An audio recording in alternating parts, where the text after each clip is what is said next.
তুমি আমাকে খুব ভালোবাসো তাই না? হ্যাঁ, আমিও তোমাকে অনেক ভালোবাসি। তাহলে তুমি আমাকে বিয়ে করো না? তুমি বিয়ে করবে? ঠিক আছে, চলো তোমার বাপ মায়ের কাছে। খালা।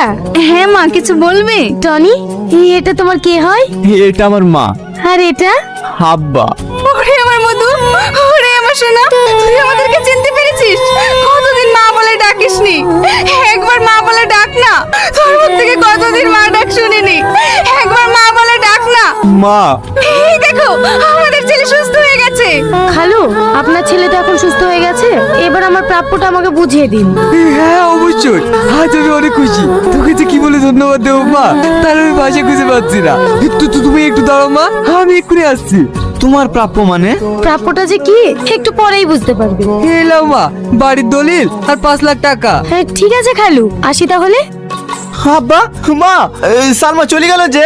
হ্যাঁ বাপ, ও তো তোকে অভিনয় করে সুস্থ করার জন্য এসেছিল। তুই তো সুস্থ হয়ে গেছিস, ও তো যাবেই।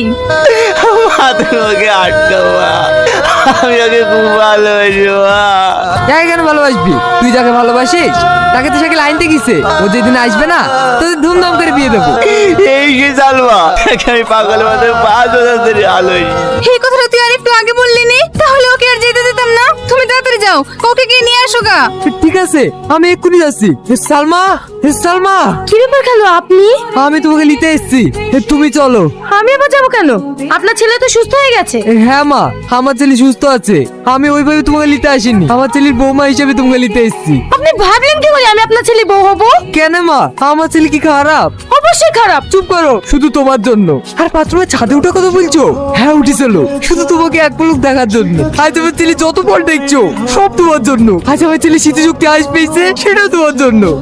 দেখলে, তুমি আসার পর থেকে আমার ছেলে আবার সুস্থ হয়ে গেছে। যে তোমাকে পাগলের মতো 5 বছর ধরে ভালোবেসেছে, তাকে তুমি চিনতে পারলে না? এসব আপনি কি বলছেন খালু? জনি আমাকে এত ভালোবাসে, আর আমি আর ভালোবাসে চিনতে পারিনি। খালু, জনি এখন কোথায় আছে? কোথায় আছে বলেন না। সালমা, টনি,